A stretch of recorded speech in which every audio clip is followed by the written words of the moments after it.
Hello, everyone, and welcome to another episode of Stu and the Nunn, episode 399. 399 tonight. We are one away from 400.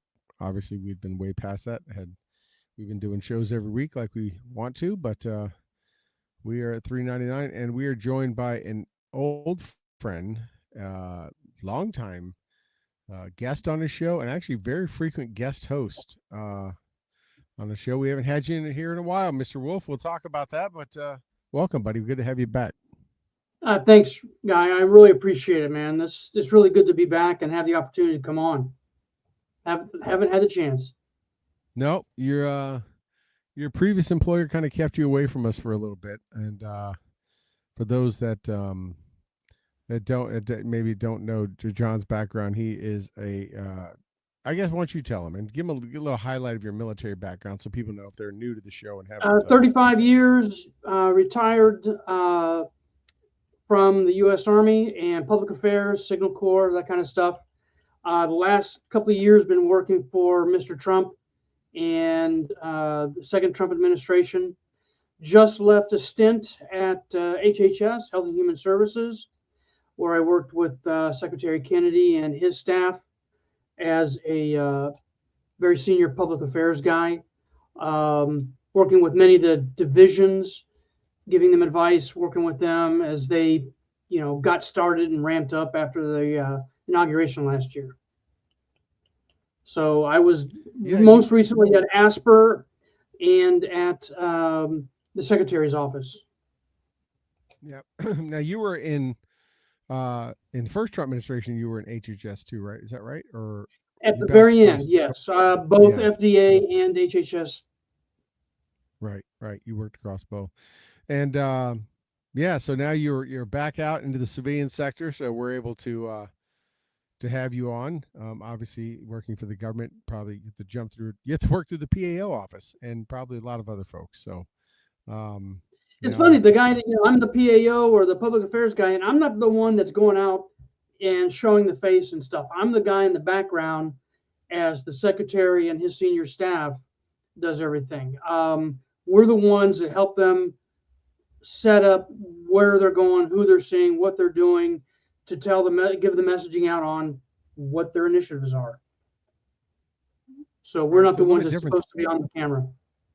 Yeah, a little different than like a PA, public affairs in the military, right? Where you're kind of, there you're kind of either a spokesman per se, but also getting the media all lined up and all that kind of stuff. How does it differ between that federal government being a public affairs? Well, mostly, like I said, I am not the one that's speaking to the press directly, clarifying, setting things up. I do write a lot of the dialogue that they have, help with speech preparation, murder boards before large press events or anything that's really new. and then work with, what media outlets are we going to try and get the secretary on or the staff on, depending on who it is. Many times, I'd set up something for the deputy or maybe the head of the FDA or NIH or something like that. And when I first went in, I was doing a lot with Asper and setting them up for some new media and help supporting the administration. Right. And you also worked you were in charge, if I remember right, all communications or media affairs or something. You correct me, for the RNC convention that happened in Columbus or Cleveland or Columbus, was it? Well, the one in Columbus. Cleveland, and then I went down and went up, I should say, and worked the one in Milwaukee. And then I went out and worked advance on the campaign, setting up the events for both JD and Mr. Trump. That was right. Yeah. For a 63-year-old guy out there humping around on the campaign. That was a lot of work. Let me tell you what, that is not an old guy's game. Yeah. And even going back for the second visit to Butler, PA, right? You worked that one. No, I didn't do. I did everything but Butler. I was in Georgia. I did the second, many times in Michigan. Oh, I thought you did the second Butler one when he went back. No, didn't get a chance to do the second Butler. Vegas, Reno,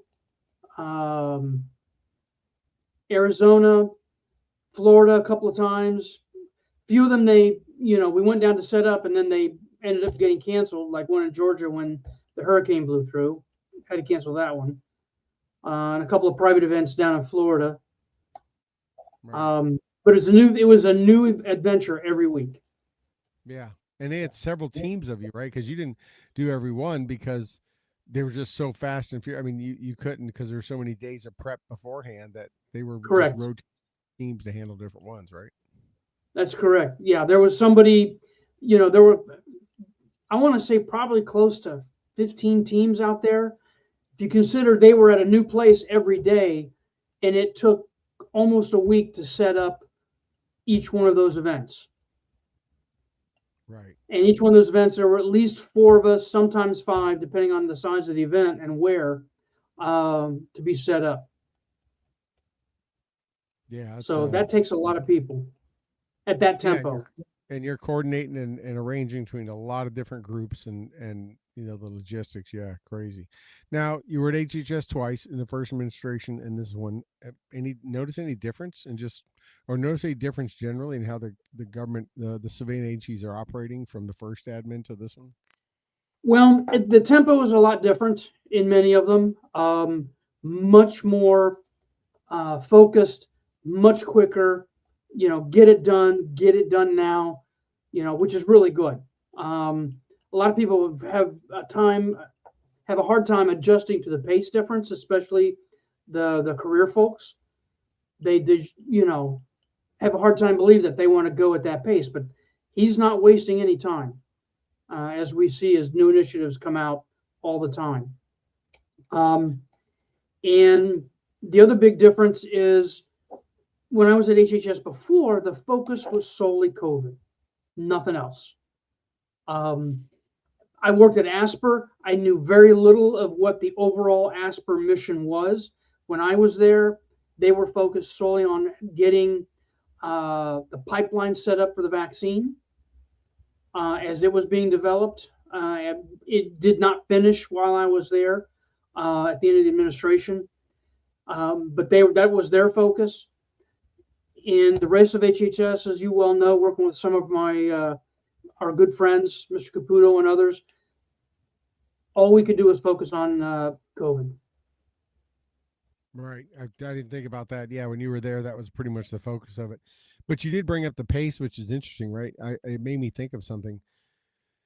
In the first, couple, much less say 3 to 6 months, even first year of this administration, like all of us have been blown away at the speed. Let's just say the first 6 months at the blitzkrieg speed that this administration was moving. Obviously, President Trump had picked out many of who he wanted his cabinet secretaries were before he even swore in, and just, hit the ground running. Doesn't even do it justice. Now we're a year and a half in, and I feel like we're numb to that. Like, this is the new status. This is the norm. right? The This is status new quo. normal. That's right. This is for him. This is the new normal. Right. And the people, the administration, the hundreds and thousands and millions of people that work for the government, it's got to be, for the group that are up, not the everyday worker bees out and about, but the people that are around the administration and the Beltway. Like you said, it's moving even faster than they were used to the first time. I mean, there's always been a joke that the government was, me doing consulting with the government, it's like we could be our slowest, worst day, and we are still lightning speed compared to government employees. But this has got to flush a lot out. I imagine some don't want to keep up with this pace. It needs to. This is needed. The change that we're doing, or that they're doing now, it's needed to be done. A great example going on right now is how they're redoing DC. For decades, many of these fountains and other things that they had built around the city have been dormant. Nothing going on. They're just sitting there, rusting away. Hopefully by the end of next month, I think the target is every single one of those public fountains, those public displays will be back working again. Ones that I used to walk by every day, 10 years ago, they just sat there filled with dirt and dust. Now they're beautiful again. Homeless people, camping out in some of them. Now they're all gone. Crowds are back. People are back enjoying it, taking walks. It's something to see. It really is. Well, for the 250th anniversary, I mean, it needed to happen, right? I remember going by the World War I Memorial several years ago, which is on the, I guess it'd be the south side of the reflecting pond, and it was almost grown over. And it was the World War I Memorial. It was such disarray. And, you look over, you see the wall right across from you, right? Yep. And you see the beautiful World War II Memorial down at the end, which has been, built in the last number of years, and it's gorgeous.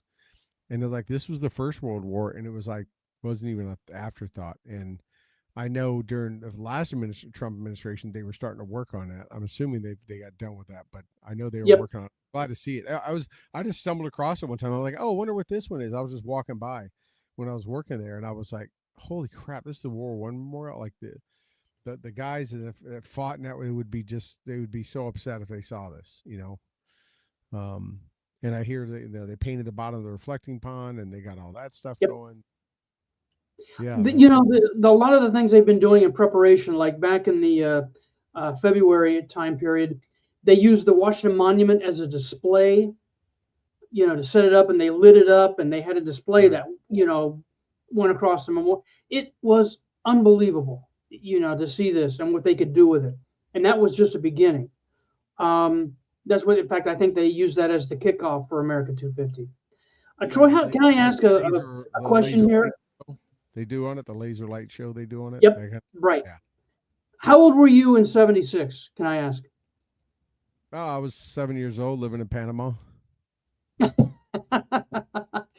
Panama, and you were 7? Yeah, I was. I would have been 7 years old, living in Panama. Yeah. So I was 13 back in the bicentennial. I see a big difference between then and now. I don't know if you remember who led the charge during the bicentennial, who was kind of the chairperson. We had one channel, and I think it was AFN. Like there was one English speaking channel on Bay. It was like being deployed down there. Well, the biggest difference is Lee Iacocca was kind of the chairman that the president appointed for the American Bicentennial, and he was trying to get the Statue of Liberty redone. They were doing all of that stuff. Trump is doing it very similarly. He's trying to get all these beautification projects done, everything done up in preparation to show off America 250, and using the Capitol as the example. And hopefully other cities around the country are following his example and doing the same. And it's really big. In my little community in Southern Ohio, my brother and his best friend led most of the parades and the events because my mom and his mom made costumes for them. They looked like little Minutemen. They were about your age or so, 7, 8 years old. And they carried the flag, and I think my brother carried a drum, and they would lead all the parades around the county and stuff like that. It was really something special. Hopefully they'll have something similar to that this year. Wow. Yeah, that's I mean, it was just that was the, and that was not in a time in our country which was in a super patriotic place. Just a couple of years after Vietnam ended, Right. it already being very divisive and everything. So hopefully, yeah, it is. I mean, everyone's getting in on it. There's 250 stuff everywhere. I have a couple of bottles of 250 bourbon. I have 250 beer. I have 250 hats. We have signs to the front yard. Yeah, it's like it only comes once, right? That's right.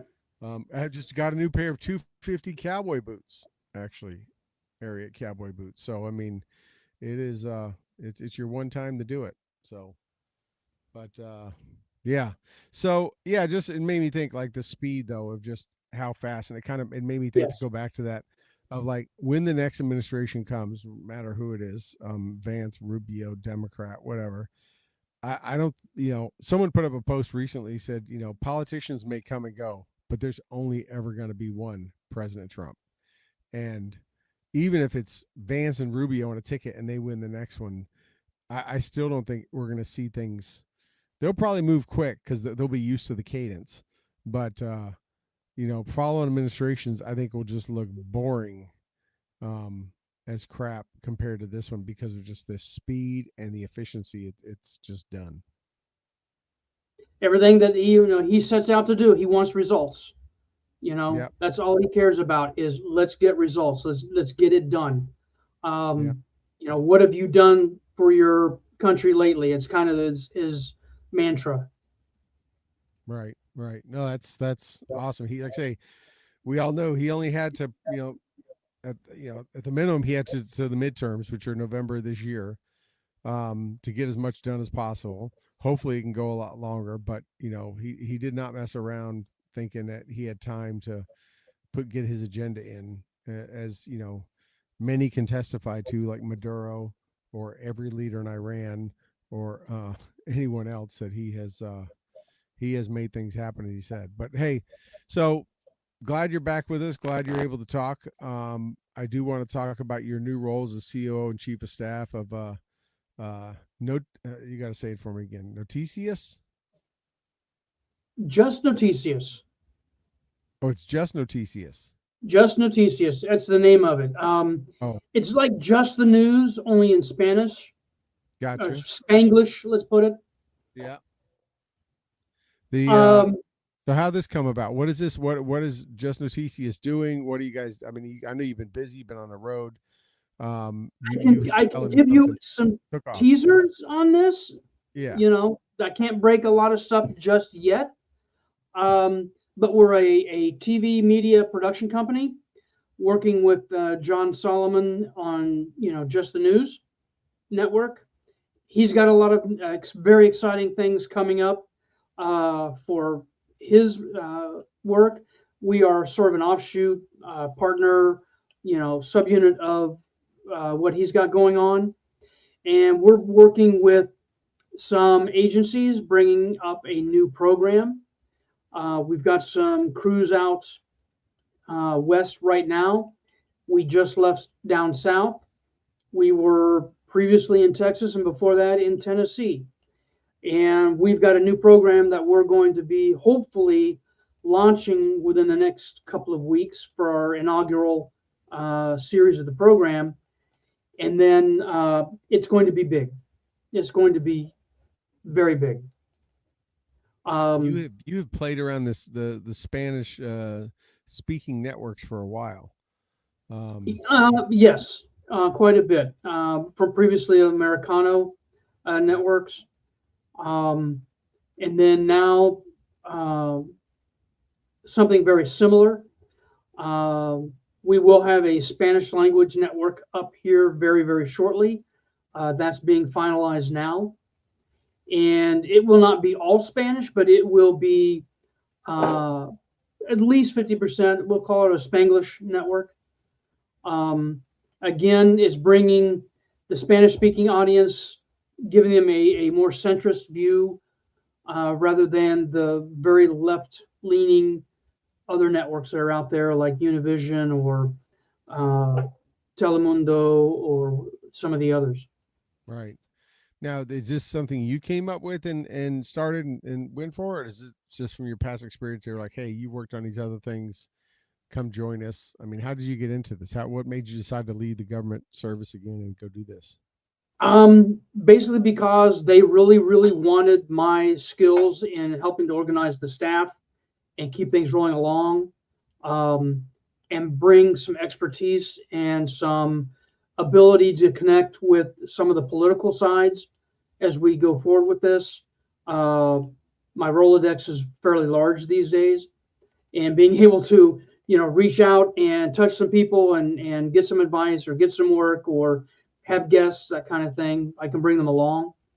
um, and I've worked with some of these people for a number of years, some of them close to 7 years, on and off, and we just work well together. They know the expectations, they know the strengths and weaknesses and skill sets, and it's hard to find that at senior levels.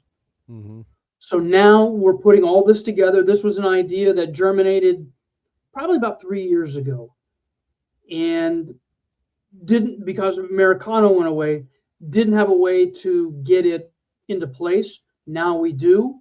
Now we've got the production going on. We're editing and finalizing a couple of the parts of the project now. It's going to be something else.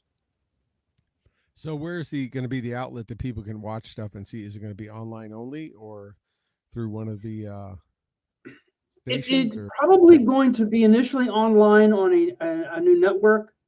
There may be a cable outlet at some point.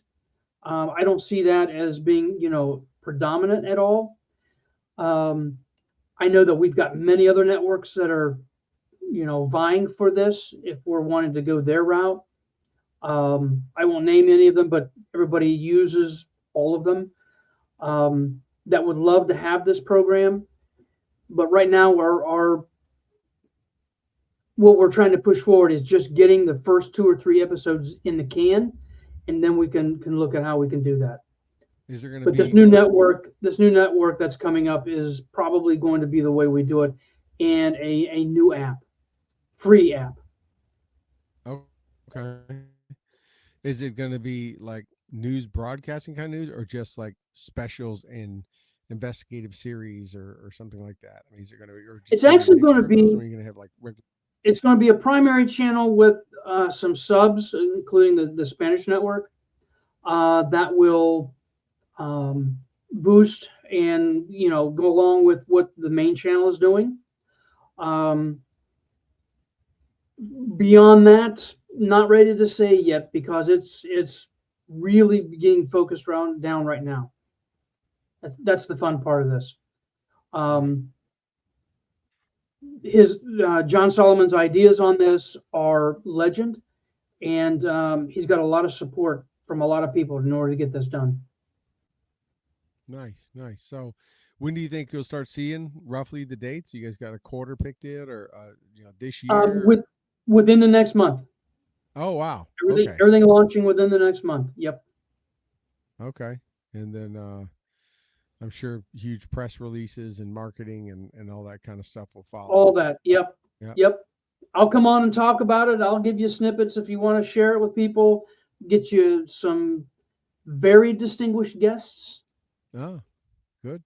We like that. Household names, as a matter of fact. What's that? Household names. That's a favorite kind. That will work. We won't talk about, but I know he's linked up with an old buddy of both of ours, so someone I introduced a long time ago, and I know there's some stuff coming out of that. But glad you were able to see him and link up with him. That's what we love doing here, is connecting people.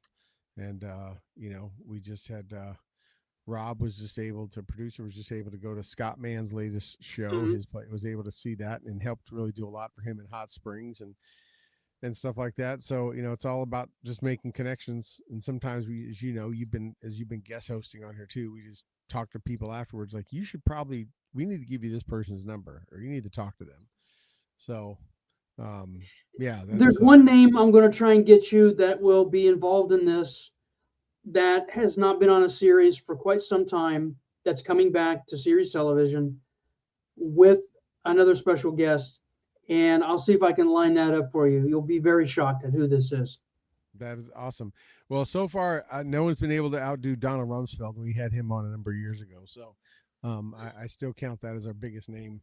And we had him for a half hour, 35 minutes to be exact. I'll never forget it. But no, I look forward to that for sure. So what are the thoughts? Like, are you guys putting together like the revenue plan, advertising? Are people going to pay for it? You mentioned the app was free. Are they going to be Yep. commercial? Tiered net levels. I mean, how's that? You guys are putting that together? Yes, absolutely. And that's where the experience of, starting up an airline and a couple of other IT companies, come into play. Yeah, we didn't give you It's all, we really, didn't give her all that history that yes, you've done all those things. and then the funny part is I'm actually writing my book that everybody tells me I need to be writing. I have been working on that for about 6 months. I'm about halfway through it right now. Just getting into the juicy parts. Is that just like Um, your life and is it kind of just everything you've done and yes, and I'm right now at the parts where it's beginning the airline just after I left Iraq after 3 years. So now I'm going to get into what it is about starting that there's up. still a ton left. There's a lot more to cover. A lot more to cover. Yeah. That that I can't imagine. You may need to do this in a 2 or 3 set novel set or something or two, versions. But War and Peace. yeah. So I got to ask, I mean, we just saw we've seen Dakota Meyer enlist and go back in. Joey Jones just enlisted in the Marines yesterday. Any chance Mr. Wolf's going to shave the beard and try to go back in? Nope, nope, No. nope. No, once you hit 63, unless Oh, you're a priest or a doctor, your chances of going back in at that age are pretty limited. yeah. Think we can get Jimbo back in? Do you think he'd want to go? Think we They can? would have to offer him several stars to wear before we I could get think so. him. Yeah, they would have He, to he give. maybe a command sergeant major, but No, I he's fit enough. think he'd need a star or two. I think he'd be like, yeah, make me a general officer, and then I'll do it. So, well, if anybody could do it, it'd be Pete. But yeah, um, but yeah, I was just wondering. It's funny. Me and my wife were, which by the way, she says hello to you as she always does. But I we were mean, talking a that's lot. something. Why would these guys going back in, especially a guy that's um, had as much damage to him as he does as a sergeant? That's tough. Yeah, I don't know. I mean, he's back hosting. He's on Fox. I don't know if he's going to the reserves or what, or what, or if it was like where you see the football player Yeah, play their whole life in one team, and then they get traded. They do a year or two in the other, and they bring them back to that team for like one day, just so they can say they yeah, retired. Is that. yeah, But Joey's been through a lot to lost both legs and all that, and I mean Dakota's got the Medal of Honor and still came back in. I mean.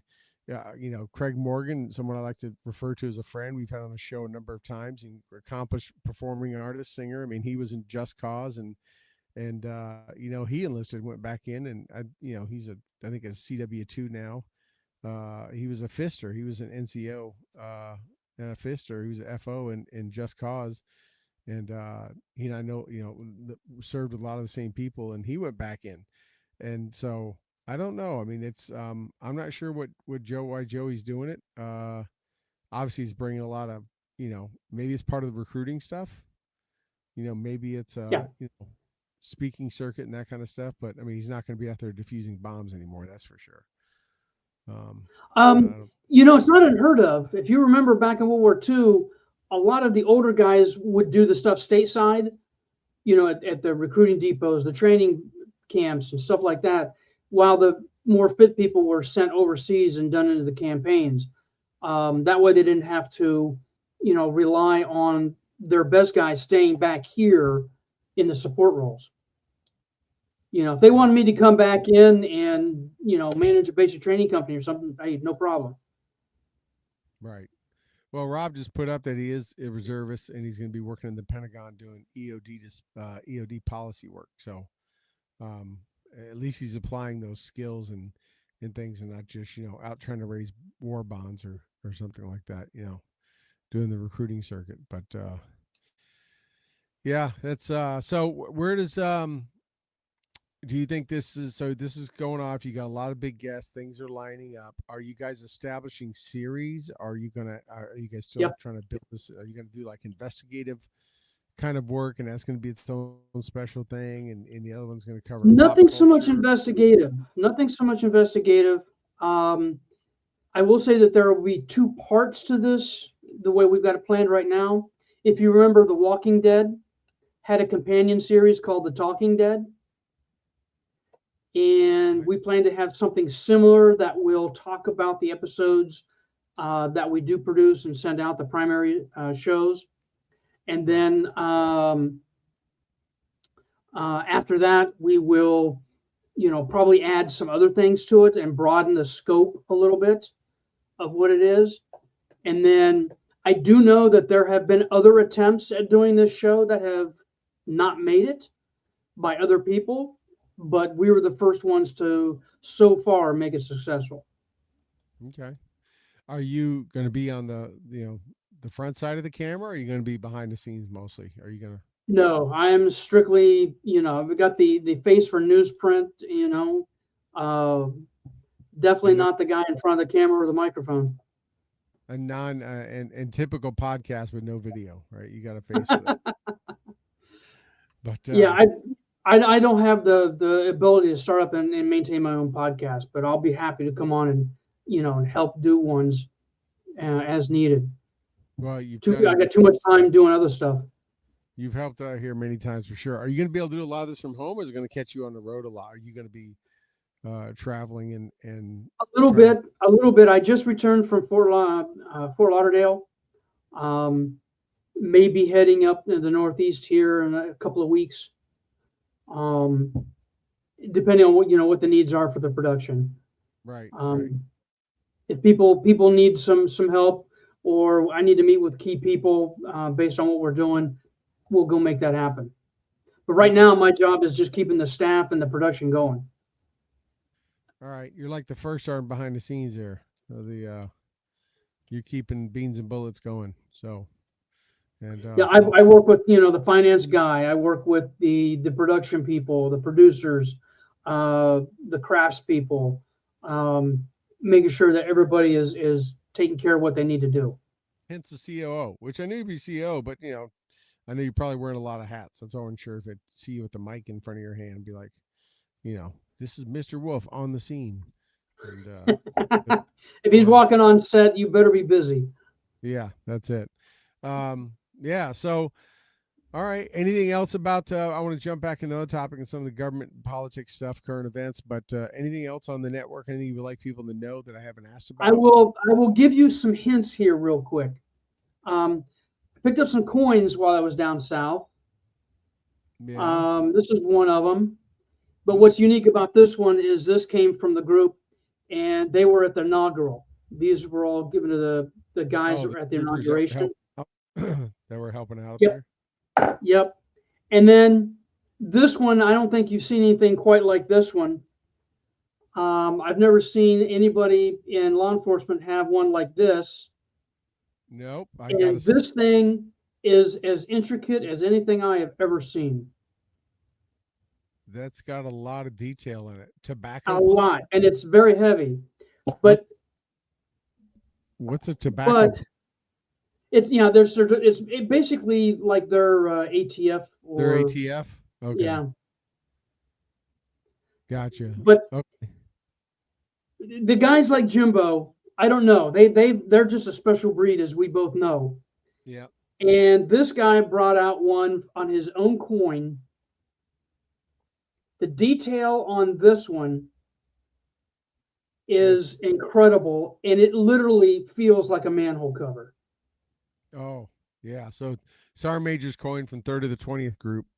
Look how thick that thing is. Yeah, you Yeah. could yeah, that could be considered a weapon, and probably New York it would be. And That- you place them depending where you put it. It could be protective vests too. A couple of yeah, I mean those. I've bought coins for different reasons over the years for units and different stuff. We've ordered them. I know what those typically. I can't imagine that's a lot of hardware. What what that cost? I mean, you walk in, you put that in a bar and slam it on a bar, you may break the bar, for sure. But yeah, so working with a lot of Lee organizations. Obviously, at the 20th group, one of the two, reservist groups of the Special Forces, or national, reserve component, should I say, National Guard Reserve component. So yeah, that is, someone had to spend some money on those for sure. Right. Um, That's you, probably the Sergeant Major's coin is probably about $12 a piece. yeah, that's a lot of, like I say, a lot of hardware. But yeah, so that those are some good teasers to know kind of what may be coming of what we expect to see. You definitely have to let us know when this is about to hit, and we will definitely get the word out there. So we'll spin back. A lot of stuff going on. You've been on the show, like I say, many times. You've had no shortage of opinion on things happening, and like as always, all we have to do is wait till the day of, and there's always stuff to talk about. Today a couple of big things hit. The Minnesota fraud, 15 Yep. people charged with multi millions in fraud. The ringleader, given almost 42 years in prison today, just happened to be sentenced on the same day. Um, we know the administration is looking into California. We know that even the vice president said the other day that they're looking at Ilhan Omar, that kind of stuff.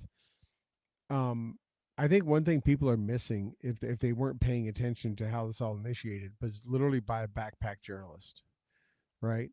By a young man who literally went to Minnesota to do something, to look into something else, a YouTube journalist to look into something else, and someone there, I think it was the older white haired guy that was with him, with Nick in the videos, but um, said, "Hey, have you looked at all the fraud?"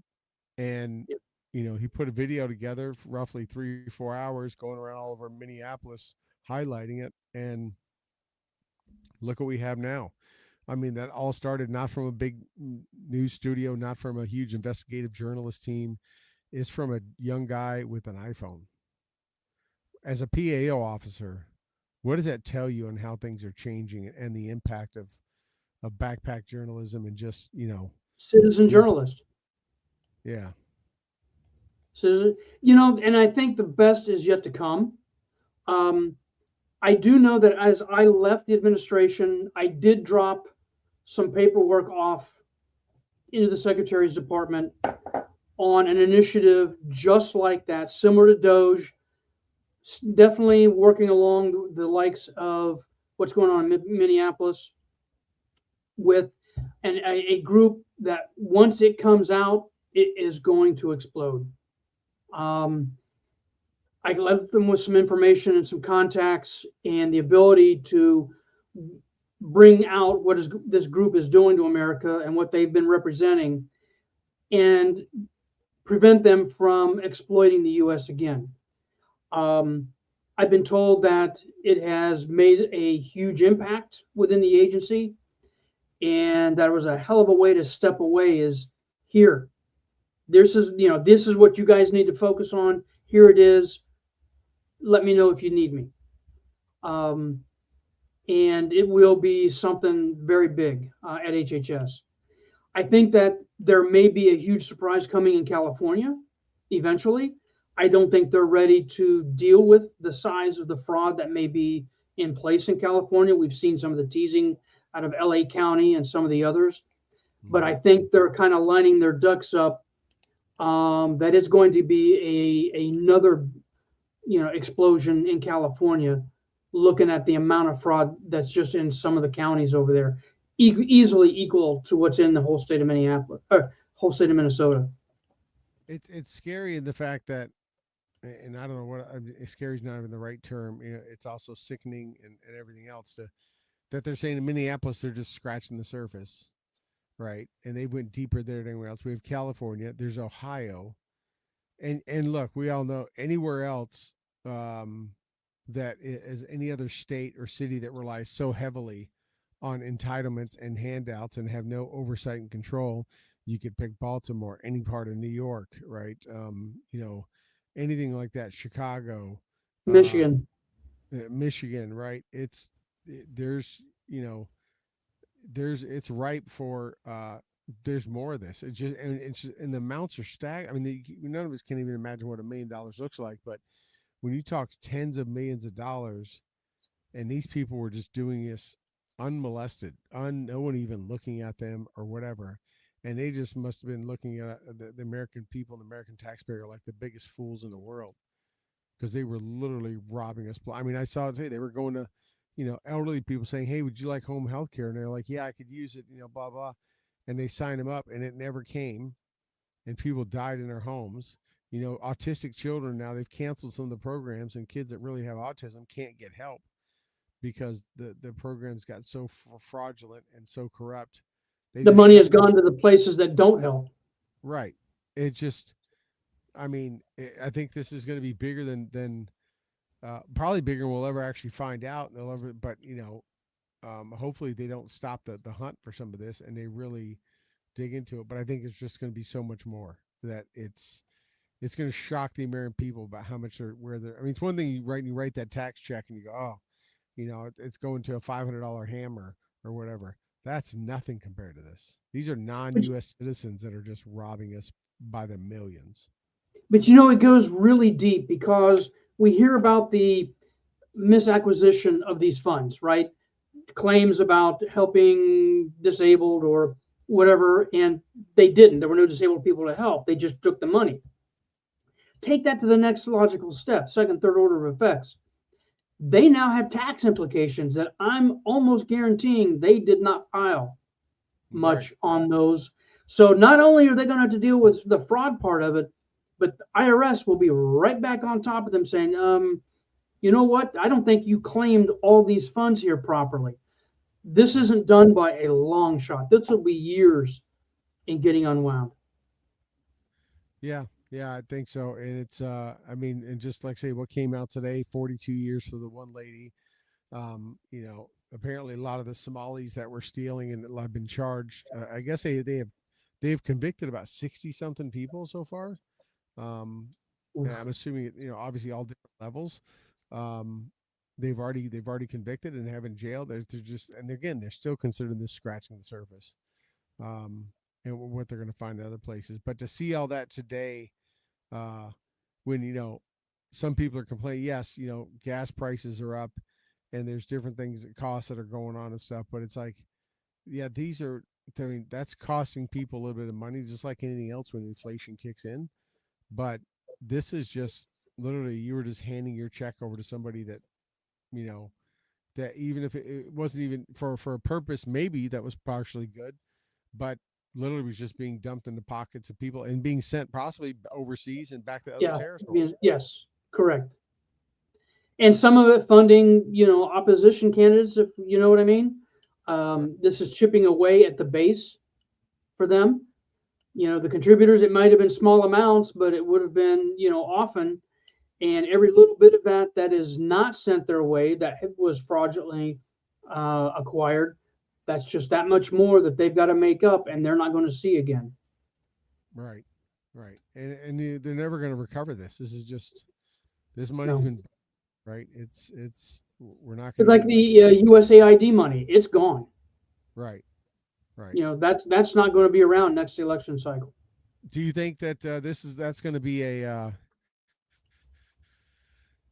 for politicians that want to get elected, whether it's midterms or the 2 years from now in 28, is that where they need to be successful to hang their hat on? Really going after, is fraud going to be the new thing? Is that where someone to be successful needs to be to say that's their number one goal and also follow through on it and show proof?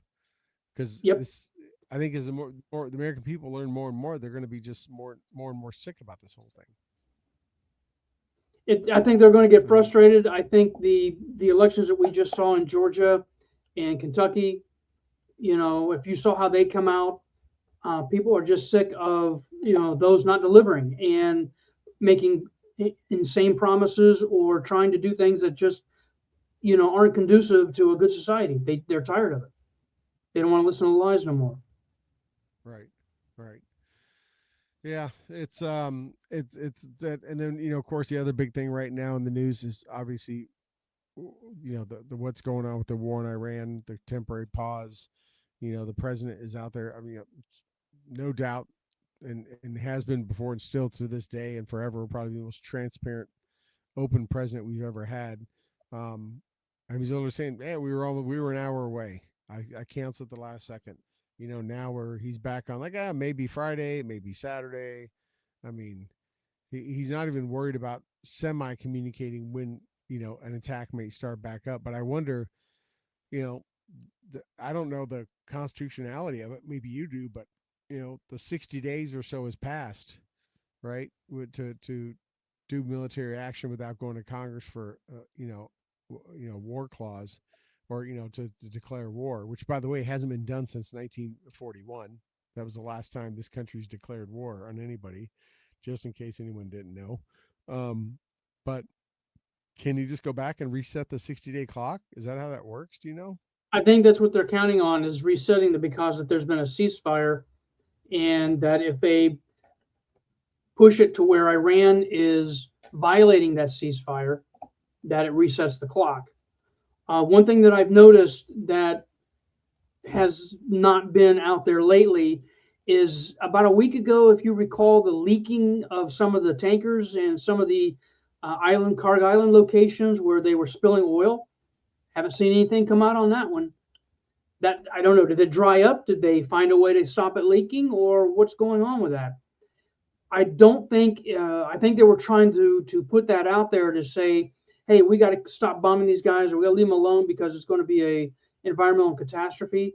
Well, it would have been, but it would have been of Iran's making, not ours. Right. Yeah, that's true. You're right. They did talk about that, like it was like they were overflowing and all that kind of stuff. And there hasn't been any more coverage of it, but it's wherever the media wants to pivot and spin and turn. But no, I was just wondering about, like, say, about the committing troops and actions and all that kind of stuff. Does it allow them to reset the clock, go back in? Not that they won't file suit and do all that kind of stuff and file lawsuits, but the House I understand the House just got recessed until June. Yep.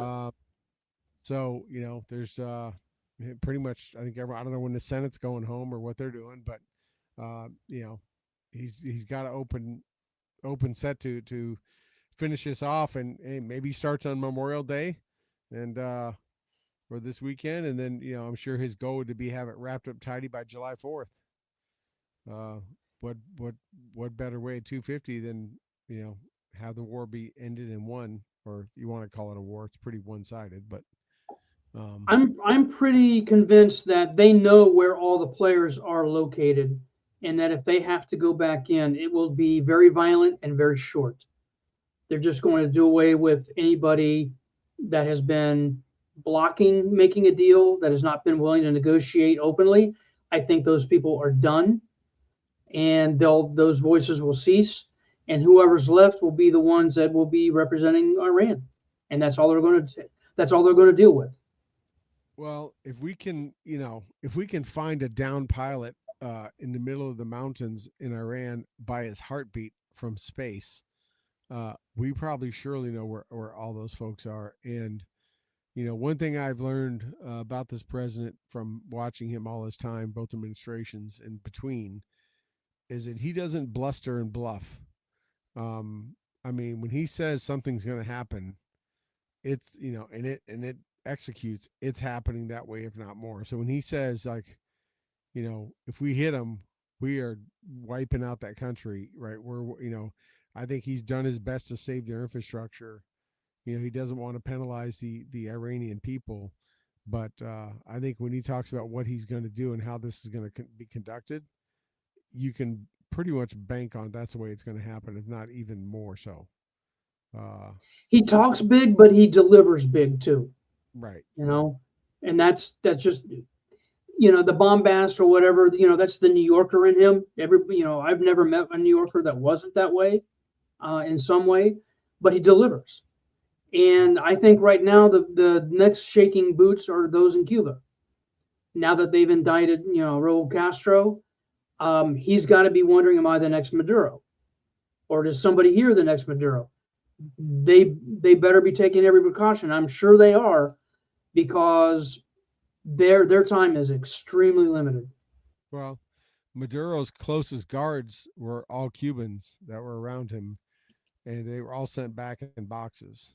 And I know Director Ratcliffe just went down there last week and had a meeting that was publicized. Obviously, it was made public for a reason.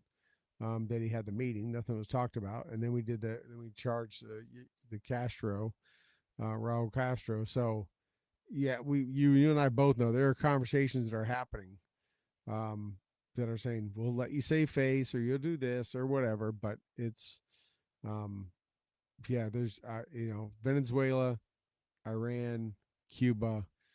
It's cleaning house. That is for Miami sure. is ready to explode. I can tell you that right now. Miami is ready to go. What do If you as far what? What do you mean? the diaspora that's down there, the Cuban exiles and those that, They're families ready to from take Cuba back, or take Cuba back, go back and reclaim family histories, make connections with family that's still over there, so they're all start fired. businesses up again. Yeah, they're It will make Miami exceed New York pretty quickly. right. So they're all It's fired. going to be something. Yeah. Cuba just can we if we go back in there and clean house, can we just let them keep making parts and keep the 1950s classic automobile, because they are the haven for that. They have that's where they're all at. I mean, that's 1940s 1950s vehicles. They're having to remanufacture the parts and reshape them. I mean, don't take that. Don't give them any new vehicles. Oh no, Still, that'll be what attracts tourists to come down there and see that. That'll just make them money. yeah, Putting a bunch of new, Teslas down there to roam around the island will not be as appealing as seeing this old world that survived communism keep right. going Yeah, in a much well, better way and much, probably a lot cleaner. But it'll be attractive to them. I yeah, guarantee like it. 1957 baby blue Bel Air or something. Just that could Old be your DeSotos and stuff running around. Uber. So, but yeah, so it is. I agree. That is probably next. I just don't get it. I mean, you've worked in his administration twice. I mean, dude tires me out. I can't imagine what it's like for the people around him, and because he is just the dude just never flipping stops. Um, I mean, he doesn't even stop to smell the roses, and yes, he micromanages a lot, but he controls everything in and out of his, coming out of his administration. In fact, even now, you know, last week the Department of War had, canceled the deployment of Second Brigade, First Cav to Poland, and today it was announced. I don't know if it's the same brigade going back, which is my old Blackjack Brigade, but uh, there's 5,000 troops going to Poland now, so that was changed, and the president's the one that announced it. So I don't know if he called Pete up and said, "Tell him to turn back around again." Tell the ships turn around and keep their stuff there. But he's it's not just that he's on the world stage dealing president kind of stuff. He has his hands in everything. Yep. Um, and he and obviously it's effective when you just see all these elections and primaries that just happened. I mean, you and I talked before. He ran. And I remember us talking, the conversation, a lot of people saying, I didn't want him to run. I wanted him to just stay in the background and be a kingmaker. Well, he's done the best of both worlds. He ran, he won. And now whoever he touches on the shoulder is who makes it through a primary or through an election or through a vote. I mean, he is still the kingmaker. So obviously his influence over the Republican Party and then in the entire electorate is still pretty massive. But in many ways, these people are doing that are being gotten rid of. They're doing the damage to themselves. They're opposing him at every step, and the Trump isn't doing anything that the Americans don't want, right? That's good for the country. That's what he's trying to do. Common sense stuff, and these people were trying to prevent him from doing it or trying to damage him personally, and they're tired of it. No, let the man cook. Right. Keep the chef in the kitchen. Yep. Yep. Well, I know it was great for you to work for them. I know you really enjoyed it. And every time that you have, whether in the campaign or actually in the government. So I can't wait to see what this network's going to do, because for you to leave that where you were making such a difference for this country to go do this, I know it's going to be, I'm pretty excited to see what comes out of it. And I got a little preview here and there between you and I, so I kind of have an idea, and I know it's going to friggin' rock. I can't wait for it to launch. I'm just glad to be able to say I've retired from the government, literally. So I've retired from the military. I retired from the federal government. I'm a retired SES. So, I've served as much as I can right now. If they called me back to do something specific, I'd gladly go. But I doubt if I would do it full time. If they want to serve on a commission or a board or advisory committee, hey, let me know. Right. There's lots of those. You never know. That's for sure. Hey, I want to wrap up as we're getting near the end here. Anything we didn't cover tonight you'd like to make sure our viewers and listeners heard or knew about? No, not right now. I think we've covered quite a bit of stuff. There's so much that's going on since the last time we were on, and we've got much more time now to catch up and talk about the things that are going on. Absolutely. Awesome, man. Well, Wolf, thank you so much, buddy. Good having you on. Good to see you again here on the show. Obviously, we chat quite a bit, but and just keep us up on when you guys start doing some press releases. We'll get them out. We'll share them on our socials and get people hyped up for when this all comes out and we see this first outputs from all your hard work you've been doing. Thank you, sir. I appreciate it. Love coming on. Thank you, everyone. Thank you for joining us here on Stu and the Nunn. Be sure and follow. Check out all of our sponsors, as you guys have seen, right? Marvita, Alpha Elite, Boo Hammer, GrillYourAssOff.com, Gears for Grunts.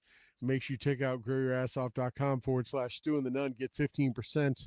And also hit up Alpha Elite. We got 10% over there. Check out our sponsors and check out all of our nonprofits that we love and support. So everyone, thank you for your Thursday night. Wolf, thank you for your time. And everybody, have a great Memorial Day weekend. Make sure you never forget why we're having this weekend, and make sure you celebrate too. That's who those that aren't here would want you to do. They want you to live your life and celebrate and be joyful with your loved ones and family. That's what they gave their life for, so that you could do that. And so don't feel shame or don't feel weird and buying that discounted whatever thing on sale or having a barbecue. That's totally acceptable, because that's the freedoms we enjoy, and we enjoy that because of the blood and their lives that they laid down for us. So with that said, everybody have a great Memorial Day weekend, and we'll see you all next week.